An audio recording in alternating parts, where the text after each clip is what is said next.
শুনছেন গল্প স্বল্প 107 FM রেইনবোতে।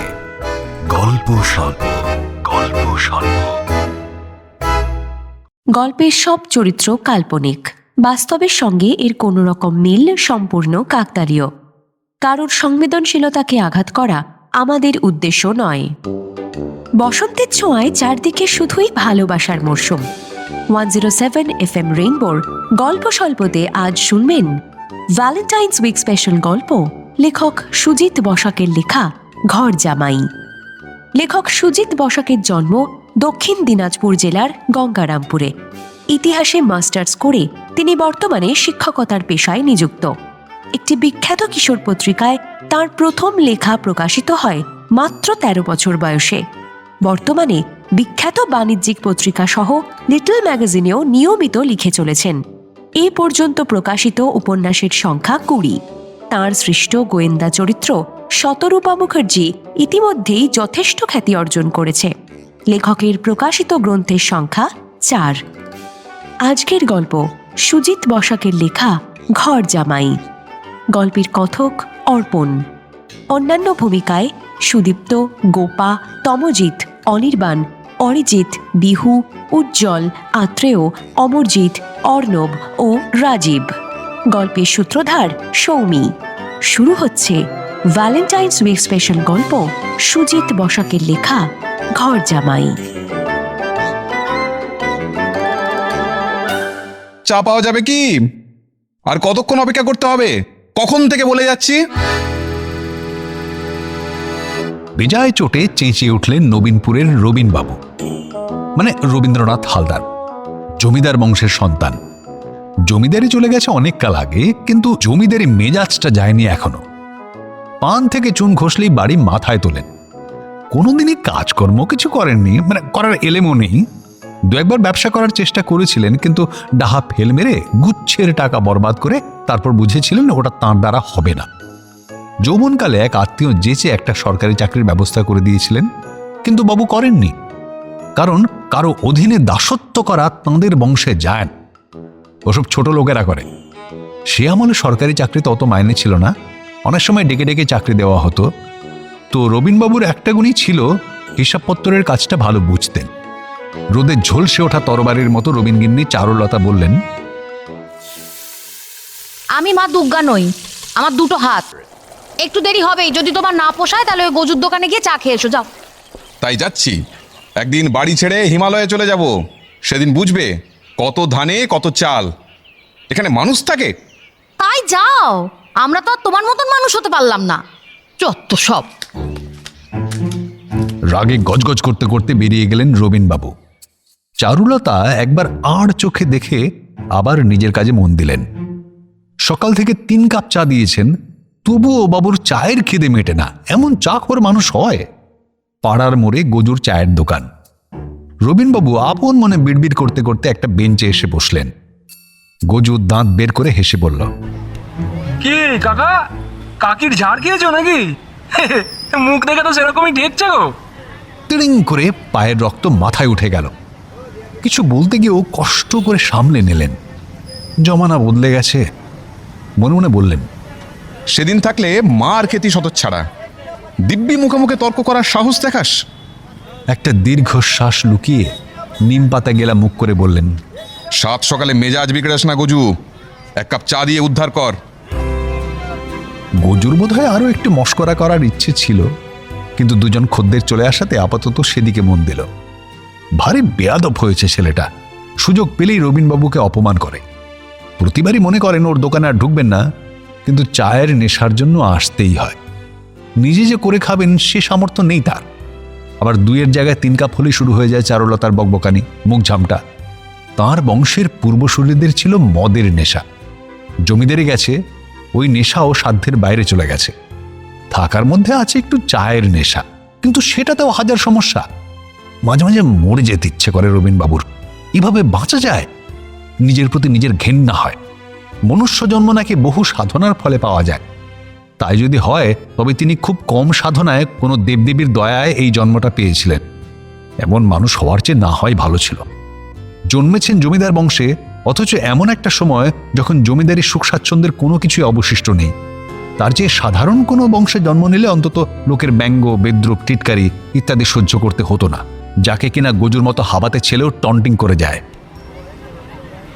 দাদার কি মন খারাপ নাকি? মুখটা বেজার দেখাচ্ছে। খেয়াল করেননি রবীনবাবু, কখন যেন সামনে এসে দাঁড়িয়েছে সাহাপাড়ার বিল্লমঙ্গল সাহা। মেটে খাটো, নাদুস সুন্দুস চেহারা, বিড়ির ব্যবসা করেন, সঙ্গে অন্য অনেক রকম ব্যবসাও আছে। ওর ফ্যাক্টরিতে তৈরি মতি বিড়ি নবীনপুর তো বটেই, আশপাশের বেশ কয়েকটি অঞ্চলের রমরমিয়ে চলে। বিল্লমঙ্গলের আরেকটা পরিচয় হলো নবীনপুরের সেরা কিপ্টেদের মধ্যে তিনি অন্যতম সেরা। নবীনপুরের গজুর চা সবচেয়ে সস্তা, তাই তিনি রোজ সকালে মাইলখানেক পথ ঠেঙিয়ে এখানে চা খেতে আসেন। চায়ের কাপে চুমুক দিয়ে মাথা একটু ঠান্ডা হয়েছে রবীনবাবুর। ব্যঙ্গের সুরে বললেন, আমার মতন লোকের মন ভালো থাকলেই বা কি, খারাপ থাকলেই বা কি, তবু তুমি জিজ্ঞাসা করলে, সেজন্য ধন্যবাদ। আমি হলাম গিয়ে পরিবারের বোঝা, সমাজেরও বোঝা। এসব তুমি বুঝবে না ভায়া, তুমি বড় লোক মানুষ। কোথায় আর বড় লোক হতে পারলাম দাদা, আমি একটু জমানোর চেষ্টা করি। বাড়ির সকলে মিলে ওড়ানোর ফন্দি করে, এক একজন এমনভাবে খরচ করে আপনাকে সে কষ্টের কথা বলে বোঝাতে পারবো না। তিল তিল করে জমানো পয়সা বুক ফেটে যায় দাদা, বুক ফেটে যায়। কিচ্ছুটি বলার উপায় নেই, জামানা খুব খারাপ। টাকা তো খরচের জন্যই রোজগার করে মানুষ, যত মায়া বাড়াবে তত কষ্ট পাবে। গজু বিল্লমঙ্গলের চা দিয়ে গেল, মুখে ফিচেল হাসি। রবীনবাবু মুখ বেঁকিয়ে থাকলেও বিল্লমঙ্গলের অবশ্য সেদিকে নজর নেই। চিনি একটু বেশি দিয়েছিস তো? হ্যাঁ গো, হ্যাঁ হ্যাঁ হ্যাঁ, ঢেলেই দিয়েছি। বয়স তো ভালোই হয়েছে, এবার চিনিটা একটু কম করে খাও ভায়া, ওটা সাদা বিষ। চারিদিকে যেভাবে সুগার হচ্ছে। আশা করি আমার হবে না দাদা, সারাদিন এই গজুর মিষ্টি দিয়েই কাজ চলে যায়, আর মিষ্টি মুখে তুলি না। গজু বললে কথা শোনে, অন্য চায়ের দোকানদারগুলোর মতো কিপটে নয়। সেটা অবশ্যই ঠিক, গজু একটু বিটলে হলেও মনটা ভালো। মাঝে মাঝে আমার কিছু বাকি পড়ে যায়, কিন্তু কখনো হুটহাট তাগাদা করে না। ভালো মন্দ সবার মধ্যে থাকে, একটু মানিয়ে গুছিয়ে চলতে হয়। আমি এবার উঠি ভায়া। ওরে গজু, খাতায় লিখে রাখিস। একটা কথা ছিল দাদা, আপনার কি একটু সময় হবে? রবীনবাবু আবার বসলেন, হেসে বললেন, ওই একটা জিনিসের অভাব আমার নেই, বাড়িতে গিয়েও বসে থাকা। বলো, কি বলতে চাও? বিল্লমঙ্গল গজুকে ডেকে বললেন, গজু, আমাদের একটু পরে আর এক কাপ করে চা দিস, সব মিলিয়ে যাওয়ার সময় বিল দিয়ে যাব। আর ওনার আগের চাটাও খাতায় লেখার দরকার নেই, আমি দিয়ে দেবো। গজু ও রবীনবাবু দুজনেই অবাক। বিল্লমঙ্গল সাহার হাত দিয়ে জলও গড়াতে পারে না, আজ তার হলোটা কি? হয়তো সামান্য ব্যাপার, কিন্তু এটা ব্যতিক্রমী লোক ঘটালে অবাক লাগে বই কি। বিল্লমঙ্গল রবীনবাবুকে আলাদা বেঞ্চে নিয়ে গিয়ে বসালেন। গা ঘেঁষে বসে চাপা গলায় বললেন, কথা বলতে একটা প্রস্তাব ছিল দাদা। কি প্রস্তাব? আমি আপনার ছেলে গোপুর সঙ্গে আমার মেয়ে পুলুর বিয়ে দিতে চাই। কিন্তু গোপু তো কিছুই করে না, বেকার, পড়াশোনাও ঠিক মতো করেনি, ওর সঙ্গে তুমি মেয়ের বিয়ে দেবে? শুনেছি তোমার মেয়েটি বেশ সুশ্রী। তা বটে, কিন্তু কেমন করে জানি গোপুকে দেখে ওর পছন্দ হয়েছে। ছোট মেয়ে পুলুকে আমি খুব ভালোবাসি। আপনি জানেন কিনা জানি না, আমার 2 মেয়ে, কোনো ছেলে নেই। বড় মেয়েকে বিয়ে দিয়ে দিয়েছি, কিন্তু মুশকিল হলো এই জামাই বাবাজি মস্ত বড় ইঞ্জিনিয়ার, সুযোগ পেয়ে চলে গেল বহু দূরের দেশে। এখন শুনছি ওরা আর এদেশে ফিরতে চায় না, তাই ঠিক করেছি ছোটটাকে কাছেই বিয়ে দেব। আমাদের বয়স বাড়ছে, এরপর কে দেখবে? সে ঠিক আছে, কিন্তু তুমি গোপুকে চয়েস করলে কেন? মানে কোন অ্যাঙ্গেল থেকে? ও তোমাদের দেখবে বলে মনে হয়? আমি ব্যবস্থা করে নেব। আসলে আমার ইচ্ছেটা একটু অন্যরকম দাদা, আপনাকে ভেঙেই বলি। তবে আমি গোপুকে ঘরজামাই করে রাখতে চাই। আমার যা কিছু বিষয় সম্পত্তি মেয়েরাই পাবে। আপনাদের উচ্চ বংশ, আমারও খুব ইচ্ছে মেয়েকে উচ্চ বংশের ছেলের সঙ্গে বিয়ে দেব। আমার দৃঢ় বিশ্বাস আমার বাড়িতে থাকলে ও ঠিক হয়ে যাবে। তোমার ভরসা থাকলেও আমার নেই। আমাদের বংশ উচ্চ ঠিকই, কিন্তু এর দাম এখন কতটুকু? আমরা কর্মবিমুখ, আয়েসি। আমাকেই দেখো, বসে খেয়ে খেয়ে জমি জায়গা বিক্রি করতে করতে তলানিতে ঠেকিয়েছি। পৈতৃক বাড়িটা ছাড়া আর কিছুই নেই, সেটারও ভগ্ন দশা। কেমন করে সংসার চলে আমিই জানি। আমার আপত্তি নেই, জমিদার বংশ এসব তো একটু থাকবেই। মেয়ে আমার খুব জেদি, নিজের পছন্দ থেকে নড়বে না। আমি গপুকে পথে আনার চেষ্টা করব। অত সহজ নয় হে বিল্লমঙ্গল। রক্ত জিনিসটা মারাত্মক। যে যে গ্রুপ নিয়ে জন্মায় তার বৈশিষ্ট্য দেখিয়েই ছাড়ে। গপু পড়াশুনো আগেই ছেড়েছে, 24 বছর হয়ে গেছে, তবু কাজকর্মের কোনো চেষ্টা নেই, চিন্তা নেই। দিনরাত বন্ধু বান্ধবকে নিয়ে কি করে আরামায়েশ করে কাটানো যায় সে চিন্তাতেই মশগুল। সে আমি বুঝে নেব, আপনি কথাটা বাড়িতে পারুন। আপনি বাড়ির গার্জেন, আপনি জোর দিলেই। আমার মতামতে কিছু এসে যায় না। আমি নামেই গার্জেন, ওরা কেউ আমার কথা শোনে না। শুধু টাকার দরকার পড়লে আমার কথা মনে পড়ে। তবু তুমি যখন এত করে বলছো, একবার তুলবো কথাটা। সবাই রাজি হলে আমার কিছু বলার নেই। হ্যাঁ গো, ঘর জামাই থাকবে আমার গপু।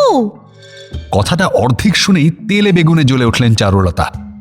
তুমি সেই প্রস্তাব বাড়ি বয়ে নিয়ে এলে? সঙ্গে সঙ্গে ওকে না করে দিয়ে আসতে পারলে না? সবসময় মুখের উপর না করা যায় না। ও একটা প্রস্তাব দিয়েছে, জোর তো কিছু করেনি। প্রস্তাব হলো ভেবে দেখার জিনিস, হ্যাঁ বা না পরে বলতে হয়। সবার অমত থাকলে না করে দিলেই শেষ। হাউ হাউ করে উঠলেই যেন বিরাট কিছু একটা। চারুলতা আগে চুপচাপ সহ্য করতেন এসব কথা, এখন ছেড়ে কথা কন না। ঝাঁঝ বজায় রেখেই বললেন, এই শোনো, কথায় কথায় মেয়ে মানুষ, মেয়ে মানুষের বুদ্ধি এসব একদম বলবে নাই বলে দিলাম। মেয়ে মানুষ কি মানুষ নয়? হ্যাঁ, তাদের কোনো বুদ্ধি নেই? মেয়েরা এখন আর এসব কথা ধার ধারে না, বুঝেছো? মেয়েরা এখন প্রধানমন্ত্রী হচ্ছে, রাষ্ট্রপতি হচ্ছে, বড় বড় দেশ চালাচ্ছে, আরো কত কিছু করছে। মেয়েদের একটু সম্মান দিতে শেখো, বুঝেছো? সম্মান দিতে শেখো। মেয়ে বউদের অবজ্ঞা করেছো বলেই না তোমাদের বংশের কোনো উন্নতি হয়নি, বুঝেছো? আমাদের বুদ্ধি নিলে আজ এই হাল হতো না। চারুলতার বিস্ফোরক মুড দেখে চুপসে গেলেন রবিনবাবু। বড় ছেলে খোকন বলল, মা তো ঠিকই বলেছে বাবা, গপু থাকবে ঘর জামাই। আমাদের এই বংশের কোনো প্রেস্টিজ নেই নাকি? তোমার রক্তে না জল ঢুকে গেছে বাবা। তোদের মাথায় কি আছে বলতো? আমি কি ফাইনাল কিছু বলেছি? বিল্লমঙ্গল টাকাওয়ালা লোক, ও একটা প্রস্তাব নিয়ে এসেছে, ওকে মুখের উপর না বলাটা কি ঠিক হতো? এসব লোককে হাতে রাখতে হয়। প্রস্তাব রাখা বা না রাখা সেটা তো আলোচনা সাপেক্ষ ব্যাপার। তখন থেকে ক্যাঁচর ম্যাচর করেই চলেছিস। ঘর জামাই থাকার কথাটা কি আমি মানবো? এখনো তো বেঁচে আছি নাকি? ও বেচারা নাছোড় বন্দা, তাই ওকে একটু রয়ে শোয়ে না করে দিলেই হবে। তার জন্য তখন থেকে আমার পিছনে লেগে আছিস। বিয়েটাকে আমি করতে যাচ্ছি নাকি? গার্জেন হিসেবে এইটুকু বলার অধিকার আমার নেই? বাকি সবাই কিছু বলার আগেই গপু হঠাৎ বলে উঠল, আমি রাজি আছি। কোনায় বসেছিল এতক্ষণ, এবার সামনে এসে দাঁড়ালো, হেসে বলল, এই তো অতি উত্তম প্রস্তাব। এই সুযোগ আমি হাতছাড়া করতে চাই না বাবা। বিল্লমঙ্গল লোকটা মালদার পার্টি আছে, হেব্বি কেপ্পন, পিঁপড়ের মতো বয়ে বয়ে মাল জমিয়েছে। ওর তো আমার মতোই জামাই দরকার। ওই রাজ্যটক না রাজঘটক কি যেন বলে, ওটাই হবে। তোমরা ওইসব ওই প্রেস্টিজ ধুয়ে জল খাও, আমি চললুম বিয়ে করতে। শোনো, তোমরা না পারো, আমি কথা বলে নেবো, ঠিক আছে? কেমন স্বার্থপর ছেলে রে তুই! বাবা মা দাদা দিদি ছেড়ে শুধু টাকার লোভে ঘর জামাই হয়ে থাকবি? হ্যাঁ রে গপু, গপুরে, আরে এই দিন দেখার জন্য তোকে পেটে ধরেছিলাম বাবা। ও গপু। গপু ওদের কথার কোনো তোয়াক্কা না করে বলল, শোনো শোনো, সেন্টিমেন্টের এখন কোনো দাম নেই। এখন স্বার্থই শেষ কথা মা, ঠিক আছে? তোমরা আমার জন্য কোন রাজত্ব তৈরি করে রেখেছো যেখানে পড়ে থাকবো আমি? খাইয়ে পড়িয়ে মানুষ করলাম, আর কি করব? ওতে কি হয় শুনি, ওতে কি হয়? তুমি তো নিজে বাপ ঠাকুরদাদার বিষয় সম্পত্তি ভেঙে ভেঙে চালিয়ে গেলে। আমাদের হাতে তো ঠন ঠন। বাড়ি ছাড়া তো কিছুই আর আস্ত রাখুনি। বাড়িতে এত লোক, ভাগে একটা ঘর মিলবে কিনা সেটা সন্দেহ। আশ্চর্য তো! আমি সব করে দেব, তোরা কিছুই করবি না? শক্ত সমর্থ শরীরটা তো আছে নাকি? পোষাবে না। তুমি ভালো করেই জানো এই বংশের ছেলেরা গতর খাটিয়ে কিছুই করতে পারবে না। তুমি পারোনি, বর্দা মেজদা কেউ পারেনি। আমার কাছে আশা করো কি করে? গপুর বচন শুনে স্তম্ভিত হয়ে বসে রইলেন রবিনবাবু। গবু বকে গেছে খবর ছিল, কিন্তু এতটা অধঃপতন হয়েছে আমার ভাবতেই কষ্ট হচ্ছে। এর দায় অবশ্য আমারও। আমার সমস্ত পূর্বসূরিদেরও। ক্ষমতার দম্ভে তেনারা গরিব প্রজাদের ঠকিয়েছেন, তাদের থেকে সম্পত্তি বানিয়েছেন, কিন্তু সেই সমস্ত নিপীড়িত প্রজাদের অভিশাপ যাবে কোথায়? তারই মূল্য চোকাতে হচ্ছে আজ। ভুল বুঝতে পারেন, কিন্তু শোধরানোর বয়স আর নেই। ছেলেদের বোঝানোর চেষ্টা করেন, কিন্তু বোঝে কোথায়? যখন বুঝবে তখন হয়তো তার মতোই বয়স পার হয়ে যাবে। অজান্তেই একটা দীর্ঘশ্বাস বেরিয়ে এলো তার হৃদয়ের গভীর থেকে। চারুলতা বললেন, এ কেমন কথা গপু? বাবা মায়ের প্রতি তোর কোনো কর্তব্য নেই বাবা? আমরা এখনো বেঁচে আছি, তুই একবার ভালো করে ভেবে দেখ। না না, আমার ভাবাভাবি সব কমপ্লিট। আপনি বাঁচলে বাপের নাম। একবার যখন এই প্রস্তাব এসেছে, আমি বিল্লমঙ্গল সাহার মেয়েকেই বিয়ে করব। তোমরা কেউ আটকাতে পারবে না, ঠিক আছে? এখন অত লাফাস নে।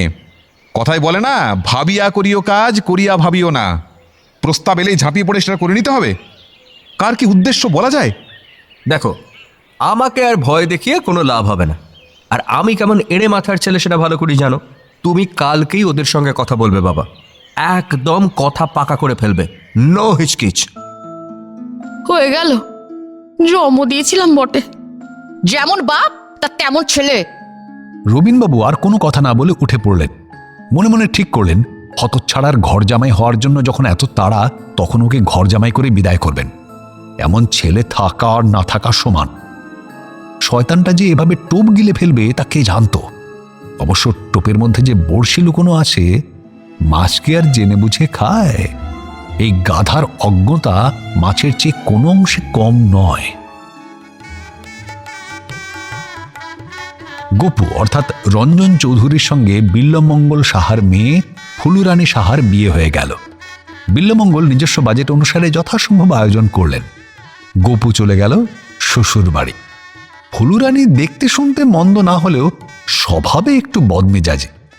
সব তো আর ঠিকঠাক পাওয়া যায় না। ফুলশয্যার রাতেই প্রথম নিদর্শন দেখতে পেল গোপু। রাত 1টার সময় হঠাৎ বায়না ধরল, আমার খিদে পেয়েছে, ফ্রিজ থেকে মিষ্টির প্যাকেট এনে দাও এক্ষুনি। গোপুর শরীরে বহমান জমিদারি রক্ত খলবল করে উঠল। বিয়ের প্রথম রাতেই বউ তাকে দিয়ে মিষ্টি আনাবে? বেঁকে বসল গোপু। পরিষ্কার বলে দিল, অসম্ভব। হয় নিজে এনে খাও, নয়তো চুপচাপ শুয়ে থাকো। মেজাজটা আসলে আগে থেকেই বিগড়েছিল গোপুর। ফুলশয্যার রাত, কিন্তু ফুলুরানী এমনভাবে সরিয়ে দিয়েছিল যেন বউ নয়, কুস্তির পার্টনার। রাগ হলেও তখন কিছু বলতে পারেনি গোপু। ভেবেছিল হয়তো মুড নেই, পরে ঠিক হয়ে যাবে। কিন্তু এখন পরিষ্কার বুঝতে পারছে এ মেয়ে বহুত শিয়ানা। প্রথম রাতেই নিজের আধিপত্য প্রতিষ্ঠা করতে চাইছে, কিন্তু গোপু সেটা কিছুতেই হতে দেবেন না। গোপু ঘুমের ভান করে পড়ে রইল। আচমকা বলা নেই কওয়া নেই, ফুলুরানী এক রাম ধাক্কা লাগিয়ে দিল। রেশনের চাল খাওয়া মেয়ের এত জোর কল্পনাও করতে পারেনি গোপু।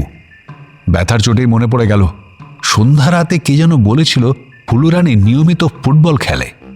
তখন ঝোঁকের মাথায় এসব কোনো খবরই সংগ্রহ করা হয়নি। এক ধাক্কাতে গোপুর আত্মবিশ্বাস টাল খেয়ে গেল।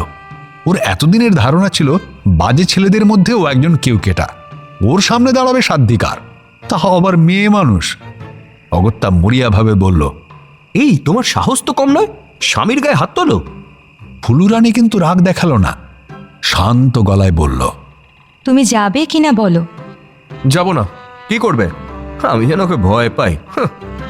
সামান্য কেঁপে উঠল যেন ফুলুরানী। এটা কিসের ইঙ্গিত ভেবে পেল না গোপু, তবে ভয় পেল। কিন্তু ভেবে দেখল এই মুহূর্তে কিছুতেই ভয় পাওয়া চলবে না, ইজ্জত কা সওয়াল। নিজের বংশ গৌরব স্মরণ করে অটুট থাকার চেষ্টা করলো প্রাণপণে। আশ্চর্যের বিষয়, ফুলুরানী আর উচ্চবাচ্য না করে নিজেই উঠে চলে গেল। গোপু শুয়ে শুয়ে শুনতে পেল যাবার সময় ফুলুরানী সজোরে দরজা বন্ধ করে দিয়ে গেল। সারা রাত আর ফিরে এলো না। ফুলশয্যার রাত অনাদরে অবহেলায় কেটে গেল। পরের দিন বিল্লমঙ্গল গোপুকে ডেকে বললেন, কাজটা তুমি ঠিক করনি বাবাজি। মেয়েটা একটু খেতে চেয়েছিল, তুমি এই সামান্য কাজটুকুই পারলে না। শুনুন, আমি কারোর অর্ডার মানতে পারি না। এখন থেকে মানতে হবে। ফুলুর কথা তোমাকে রাখতে হবে। ওকে ভালো রাখার দায়িত্ব তোমার। সেই শর্তেই তুমি কিন্তু রাজি হয়েছ। এখন পারবো না বললে তো হবে না বাবা। আমি তো আর তোমাকে জোর করে আনিনি। যাই হোক, প্রথম দিন যা হয়েছে হয়েছে, এরপর থেকে খেয়াল রাখবে। হ্যাঁ, রাখতে হবে। গোপু ভেবাচাকা খেয়ে গেল কথা শুনে। বিল্লমঙ্গল সাহায্যে শুধু কিপ্টে নয়, মহা ফেড়েবাজ, সেটা বোঝা উচিত ছিল তার। একদিন যেতে না যেতে একেবারে অন্য রূপ। ওর সঙ্গে কেনা গোলামের মতো আচরণ শুরু করে দিয়েছে।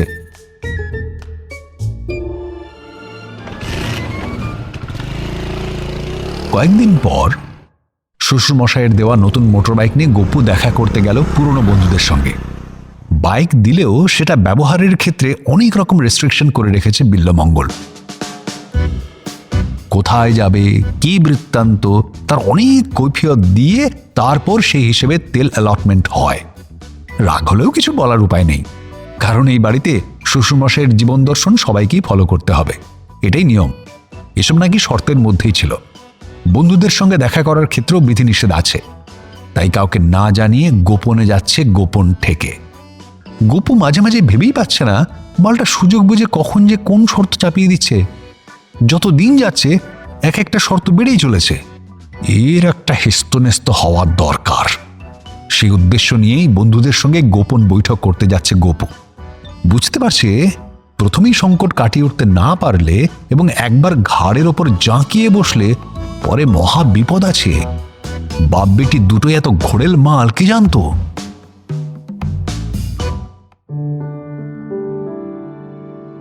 শহরের পূর্ব প্রান্তে বকুলতলির মাঠের পাশে একটা পুরনো মন্দির আছে। কত বছরের পুরনো সেটা কেউ জানে না। ভেঙে চুড়ে একসা, দেওয়াল জুড়ে বুনো গাছের দখলদারি। ভিতরে ঢোকার মুখ ধসে বন্ধ হয়ে গেছে। ভিতরে আদৌ কোনো বিগ্রহ ছিল কিনা কেউ জানে না, ফলে কেউ পুজো দিতেও আসে না। চারপাশে ঘন জঙ্গল। এই চত্বরেই গোপুদের ঠেক। কয়েকটি বড় বড় পাথরের পেল্লাই চায়। কবে কারা কিভাবে এনেছিল কে জানে। সেই পাথরগুলোই গোপুদের বসার সিট। আগেই খবর দেওয়া ছিল। গোপু পৌঁছে দেখলো সবাই হাজির। নিত্য, কল্যাণ, মন্টু আর কালু, এই চারজন হচ্ছে গোপুর সবচেয়ে কাছের বন্ধু। চারজনেরই কিচ্ছু হয়নি। কেউ বাপের হোটেলে, কেউ পরের দোকানে কাজ করে, কেউ খুচরো মস্তানি করে জীবন কাটাচ্ছে। কালু একগাল হেসে বলল, আরে বাস, তোর বাইকটা কিন্তু খাসা হয়েছে বস। এ ভাই, একদিন চালাতে দিবি? মন্টু বলল, এই আসতে না আসতেই শুরু হয়ে গেল জন্ম হাভাতের প্যানপ্যানানি। আরে ও বিয়ে করে জিনিসটা পেয়েছে, কটা দিন ঠিকমতো চালাতে তো দে রে বাবা। কল্যাণ হেসে বলল, তুইও গোপুর মতো শ্বশুর জোগাড় করে নে না, তাহলেই তো লোকের কথা শুনতে হয় না। নিত্য ফোড়ন কাটল। ধুর, একে কে বিয়ে করবে? গোপু আমাদের হিরো, বুঝলি? এই তোরা কি শুরু করলি বলতো? আমি মরছি নিজের জ্বালায় আর ওর দিকে। কেন রে, তোর আবার কি হলো? আমি বোধহয় ফেঁসেই গেছি রে। বিল্লমঙ্গল লোকটা এত ডেঞ্জারাস ভাবতে পারিনি। আরে বাঘে পেয়ে পুরো ল্যাজে খেলাতে শুরু করেছে। মেয়েটাও এক কাঠিও পড়ে এই যে তোদের সঙ্গে দেখা করতে এসেছি সেটাও লুকিয়ে ভাবতে পারিস? এই একটা বুদ্ধি দে না তোরা প্লিজ। সত্যি কথা বলতে গোপুর একটা জবরদস্ত কিল্লে হয়েছে ভেবে চারজনেই কম বেশি মনে মনে ঈর্ষান্বিত ছিল। সেজন্যই বোধহয় ওর করুণ অবস্থার কথা শুনে মনে মনে কিছুটা হলেও খুশি হলো এবং একটু বেশি আবেগ দিয়েই সমব্যথে হওয়ার চেষ্টা করল। কালু আবেগ চাপতে না পেরে ওর ভাষায় বলল, এটা কোনো ব্যাপার হলো? তুই শুধু বল, একদিন রাত্রির অন্ধকারে গিয়ে না আচ্ছা করে সব কটাকে পিটিয়ে দিয়ে আসি। দেখবি পরের দিন থেকে সব ঠান্ডা, সবাই তোকে স্যালুট করছে। এই তুই চুপ কর, যত সব উদ্ভট বুদ্ধি। দেশে যেন থানা পুলিশ আইন কানুন কিছুই নেই, হ্যাঁ বললেই হলো। আর বিল্লমঙ্গল সাহা কি গোপুকে ছেড়ে দেবে ভাবছিস? এসব তোরা জানিস না, আমি জানি। যত সহজ ভাবছ তত সহজ নয় চাঁদু। সহজ উপায় একটা আছে, ডিভোর্স নিয়ে নে, এক নিমেষে সব ঝামেলা চুকে যাবে। আরে ডিভোর্সের হিসেবপত্র তুই কিছু বুঝিস? হ্যাঁ, এসছে বড়। হুট করে তো একটা কথা বলে দিলি। দুই পক্ষে সম্মতি লাগবে। বিল্লমঙ্গল সাহা সেটা দেবে বলে তোর মনে হয়? তবুও এটাই একমাত্র পথ। শোন, আগেই উত্তেজিত হোস না, ওটা সব শেষের পথ। সবে বিয়ে হয়েছে, আমার মনে হয় এখনই ওসব নিয়ে ভাবার দরকার নেই, বুঝলে? কটা দিন একটু অ্যাডজাস্ট করে চলার চেষ্টা কর, তারপর না হয় দেখা যাবে। হ্যাঁ, কিন্তু তোরা তো জানিস আমার মেজাজ, এই কোন দিন যে কি করে ফেলবো নিজেই জানি না। 1 সপ্তাহ পর বিল্লমঙ্গলের ঘরে ডাক পড়েছে গোপুর। কিসের জন্য ডাক ভেবে পেল না গোপু। মাঝে কটা দিন কোনো রকম তর্ক ঝামেলা যায়নি। আজ তো ঠিক করেই নিল, যদি কোনো রকম নতুন শর্ত চাপানোর চেষ্টা করে তবে দক্ষযজ্ঞ বাঁধিয়ে ছাড়বে। অনেক হয়েছে, আর কোনো রেয়াত নয়। তার জন্য যদি জেলে যেতে হয় যাবে। যে আশা নিয়ে বিয়ে করেছিল, বাস্তবটা তার সম্পূর্ণ বিপরীত দিকে গড়াচ্ছে। এখনো পর্যন্ত ভালো মন্দ খেতে পড়তে দিচ্ছে বটে, কিন্তু অতিরিক্ত পয়সা পাতি চাইলেই 1000 কৈফিয়ত তলব। এভাবে বাঁচা যায়? ঘরে ঢুকে দেখল শ্বশুর মশাইয়ের মুখ বেজায় থমথমে, ফুলুরানির মুখও তথৈবচ। শাশুড়ি মা চুপচাপ এক কোণে দাঁড়িয়ে। উনি কখনোই বেশি কথা বলেন না, সেই জন্যই বোধহয় এদের চেয়ে ওকে একটু বেশি আপন আপন মনে হয় গোপুর। গোপুকে সামনের চেয়ারে বসার ইঙ্গিত করে বিল্লমঙ্গল ডান দিকের কাঠের আলমারির মাথা থেকে একটা হলদে খাম নিয়ে এসে গোপুর সামনে রেখে বললেন, এসব কি? গোপু ভীষণ অবাক হয়ে একবার ওদের দিকে তাকিয়ে খামটা কাছে টেনে নিল। অদম্য কৌতূহল নিয়ে খুলে দেখতেই চমকে উঠল, এটা কি করে সম্ভব? ভেবেছিলে তুমি যা খুশি তাই করবে, আমি কিছুই টের পাবো না? গোপু উপায়ান্তর না দেখে ফুঁসে উঠল। মানে বন্ধুদের সঙ্গে দেখা করা সেটা কি অপরাধ? আরে অপরাধ তো আপনি করেছেন মশাই, লোক ফিট করে নজরদারি করেছেন, আর ছবি তুলে এখন ভয় দেখাচ্ছেন। ইয়ারকে পেয়েছেন নাকি? ঘর জামাই হয়েছে বলে এমন করতে পারেন না আপনি, ঠিক আছে? আলবাত পারি। প্রথমেই আমি বলেছিলাম, বিয়ে করার পর ওই হতচ্ছাড়া বন্ধুদের সঙ্গে তোমার সম্পর্ক শেষ। তুমি নিজের মুখে স্বীকার করেছিলে, মনে পড়ে? হ্যাঁ পরে, কিন্তু ভুল করেছিলাম সেটা। এখন আমি ডিভোর্স চাই, ডিভোর্স। বন্ধুদের সঙ্গে সে পরামর্শ করেছো সেটাও আমি জানি। বিয়েটা কি ফাজলামো? সকালে করে বিকেলে ছেড়ে দিলাম, হয়ে গেল। ফুলুর ভবিষ্যৎ কি হবে? এতগুলো টাকা খরচ হলো, তার কি হবে? আমি কি জানি? একেবারে বেশি তেড়িবেড়ি করলে না পালিয়ে চলে যাব, আর আরো বেশি উল্টোপাল্টা করলে একেবারে সুইসাইড করব। জানতাম তোমার মতো কুলাঙ্গার শেষে এই কথাটাই বলবে, তবে আমিও বিল্লমঙ্গল সাহা, হিসেব সব বুঝে নিতে জানি। তুমি সুইসাইড করলে অসুবিধে নেই, ফুলুকে আবার বিয়ে দিতে পারবো, কিন্তু পালিয়ে রক্ষা পাবে না। পুলিশ লেলিয়ে দেবো, ব্ল্যাকমেল, ষড়যন্ত্র, যত রকমের কেস হয় সব দিয়ে চালানের ব্যবস্থা করে দেবো। তোমার বন্ধুদের সঙ্গে দিয়ে দেবো, বাকি জীবনটা জেলে বসে বন্ধু বান্ধব নিয়ে বেশ উপভোগ করে কাটাতে পারবে, তুমি যখন সেটাই চাও। বিল্লমঙ্গলের রুদ্রমূর্তি দেখে ঘাবড়ে গেল গোপু। পেটে বিদ্যা তো কিছু নেই, অচিরেই বুদ্ধিরও টান পড়ল। সত্যি সত্যি উনি যদি এসব করেন? টুকটাক মশামাছি মেরে নিজেকে বাঘ ভাবতে শুরু করেছিল, এখন বাঘের সামনে পড়ে নিজেকে মশামাছি মনে হচ্ছে। হারিয়ে যাচ্ছে সে আত্মবিশ্বাস। অসহায় চোখে ফুলুরানির দিকে তাকাতে তার বোধহয় একটু দয়া হলো। ইশারায় ফুলু বলল, কেটে পড়ো তাড়াতাড়ি। অগত্যা তড়িঘড়ি কেটেই পড়ল গোপু।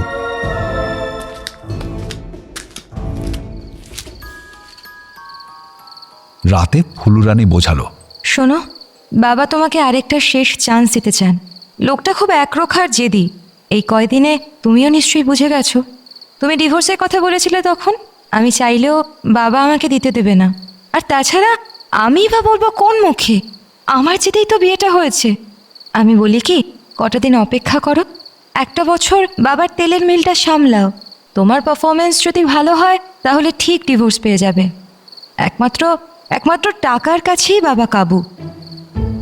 অগত্যা আর কোনো উপায় না দেখে তেলের মিলেই কাজে লেগে পড়ল গোপু। মনে মনে ঠিক করে নিল, তারও যে জেদ কম নয় সেটা বুঝিয়ে দেবে এই 1 বছরে। দেখতে দেখতে 1টা বছর পার হয়ে গেল। এই 1 বছরে গোপু অক্লান্ত পরিশ্রম করে মিলটাকে অনেকটা ভালো জায়গায় দাঁড় করিয়ে দিল। মোটা অঙ্কের মুনাফা তুলে দিল বিল্লমঙ্গলের হাতে। এবার বেটা বাঘকে খাঁচাবন্দি করার আনন্দ নিয়ে গোপু গেল বাপের বাড়িতে দেখা করতে, যেটা তার আসল ঠিকানা।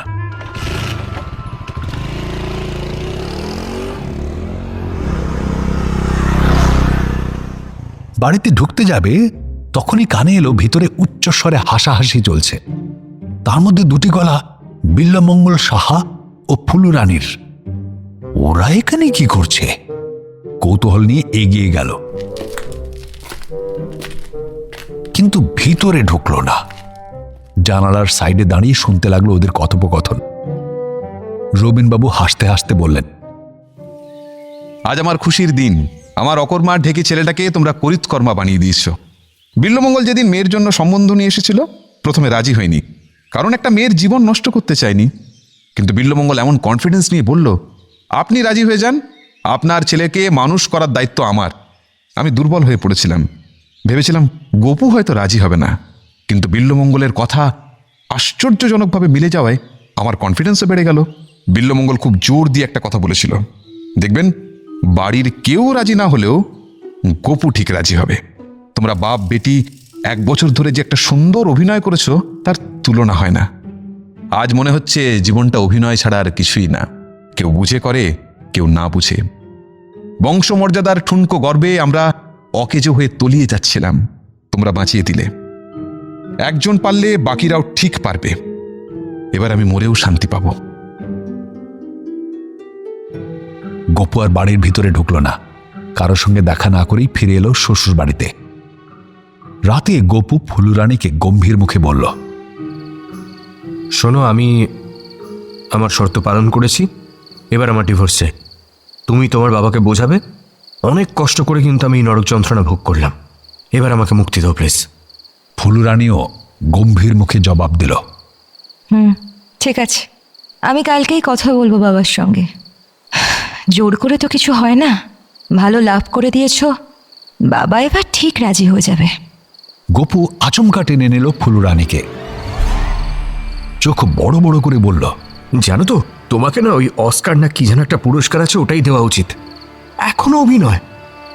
আমি সকালে আমাদের বাড়িতে গিয়ে জানলার ধারে দাঁড়িয়ে সবটা শুনেছি, তোমাদের সমস্ত কথা শুনেছি, আর আমার ডিভোর্স চাই না। গোপুকে সরিয়ে দিয়ে গম্ভীর মুখে ফুলু রানী বলল, কিন্তু আমি চাই, যা কিছু হয়েছে সব আমার জন্যই হয়েছে। ধরতে গেলে আমি আমার বাবা তোমার বাবাকে দিয়ে সব কিছু করিয়েছি, তার কারণ তোমাকে প্রথম দেখেই ভালোবেসে ফেলেছিলাম।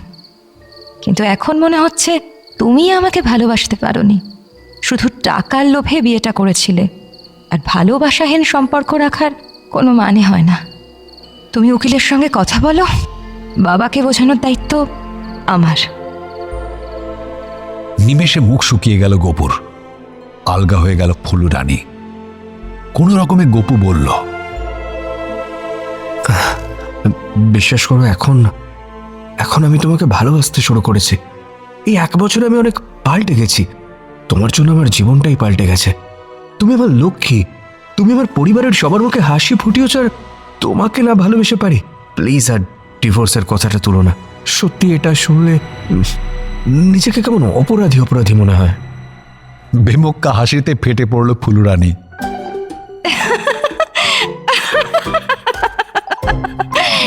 এই পাগলা তো দেখছি কোনটা অভিনয় আর কোনটা বাস্তব ঠিকমতো বুঝতেই পারে না। আরে এখন অভিনয় করছিল, তোমার ভালোবাসা পাওয়ার জন্যই তো এত নাটক। আর তোমাকেই ছেড়ে দেব? সবকিছু যখন ভালোভাবে হয়েই গেল, আমার কিন্তু একটা শেষ শর্ত আছে। উফ, আরো শর্ত? এই তোমরা বাপ বেটিতে আমাকে পাগল করে দেবে দেখছি। এটাই লাস্ট। এখন থেকে তুমি আর ঘর জামাই থাকবে না। খুব খারাপ লাগে শুনতে, লোকেও কত আজে বাজে কথা বলে বলো তো, আমার একদম ভাল লাগে না। শোনো না, এবার আমি ঘর বউ হব। বাবাকে আমি বলে দিয়েছি, এখন তো তোমার টাকা হয়েছে, সুন্দর করে একটা ঘর সাজাবে। তারপর একদিন ঘটা করে সবার সামনে দিয়ে আমাকে তোমার বাড়িতে নিয়ে যাবে। কি পারবে না? খুব পারবো। তুমি চাইলে আমি এখন সব পারবো, সমস্ত কিছু। আনন্দে ফুলু রানীকে জড়িয়ে ধরল গোপু। ফুলু রানী এবার আর বাধা দিল না।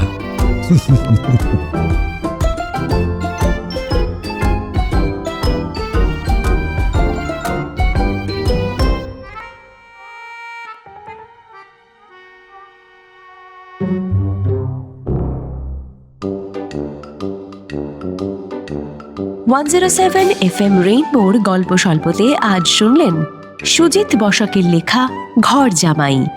গল্পের কথক অর্পণ, রবিন সুদীপ্ত, চারুলতা গোপা, গজু তমজিৎ, খোকন অনির্বাণ, গোপু অরিজিৎ, ফুলু বিহু, বিল্লমঙ্গল উজ্জ্বল, কালু আত্রেয়, মন্টু অমরজিৎ, কল্যাণ অর্ণব, নিত্য রাজীব।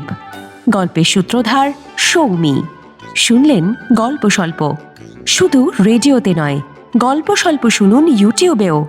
প্রতি রবিবার রাত 9টায় শুনুন নতুন গল্প আমাদের অফিসিয়াল ইউটিউব চ্যানেল আকাশবাণী কলকাতায়।